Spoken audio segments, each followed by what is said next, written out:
Hey everybody, April over here at Fairway Independent Mortgage, and this is your May market update. Now, this is coming to you as of Friday, May 12th. So remember, it is Mother's Day on Sunday. Time to go buy a gift.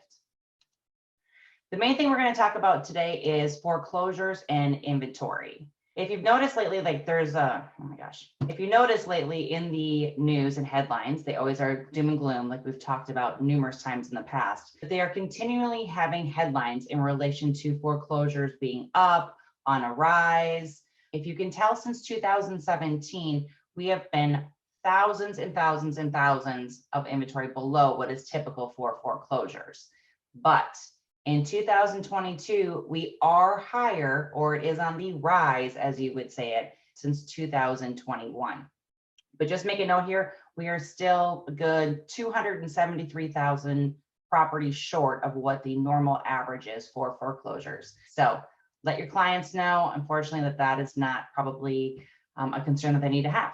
Inventory right now is right about 2.6 to 3 months worth of inventory, which we all know, and that means that it is a seller's market, not a buyer's market.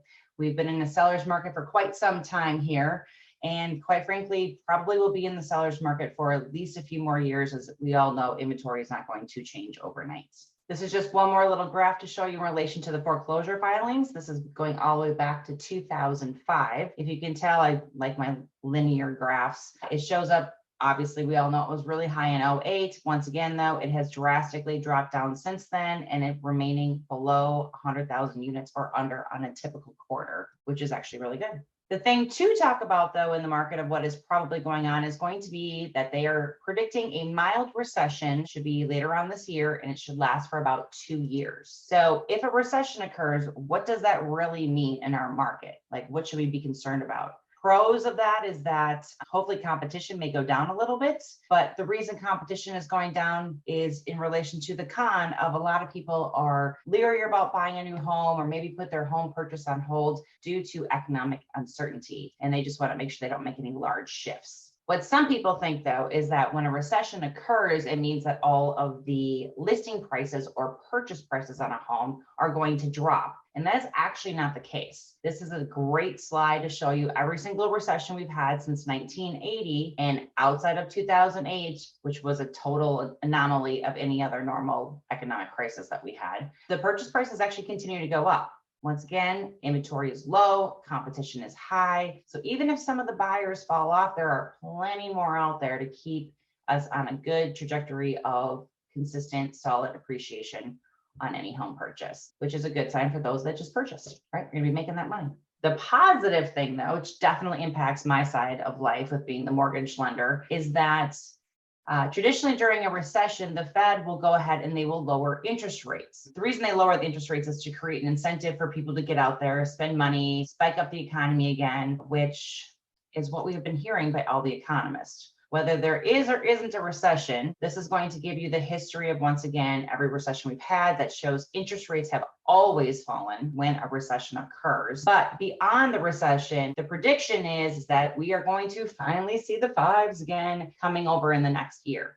They're predicting probably by the end of the year to be in the upper fives. We just had a really large CPI report come out May 10th that we've been looking forward to coming out. It wasn't quite as strong as we were hoping it to be, so the initial shift of rates dropping right away did not occur. But the talk that we have been hearing and talking about all year long is that this is the start of the journey to finally get us to start to creep down.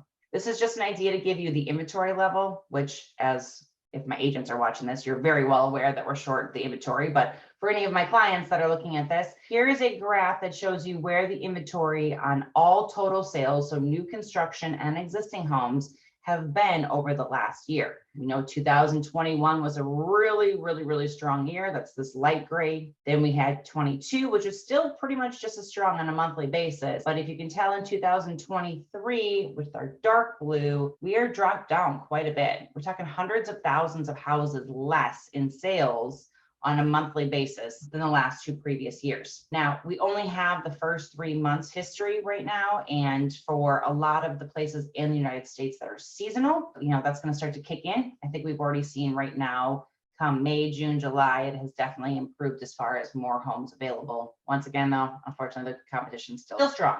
So here is the pending home sales. I usually let you guys know where this is at every single month.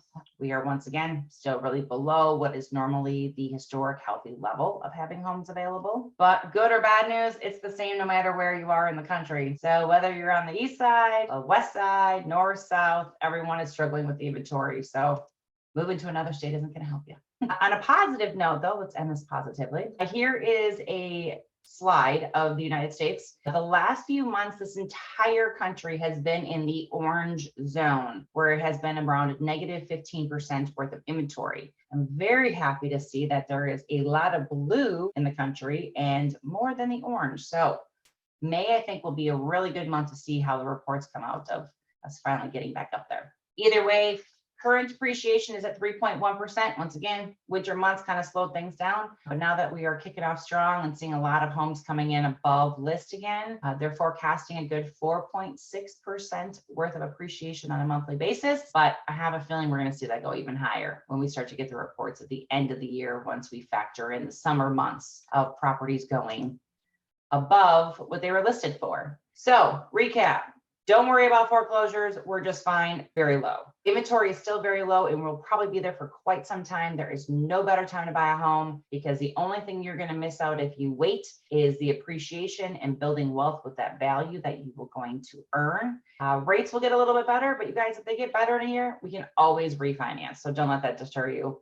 And they're in the mid sixes. So they're actually historically even lower than the average over the last 30 years. So super good time to buy. Any questions, give me a call. April with Fairway Independent Mortgage, your creative and straightforward mortgage pro. Have a good day.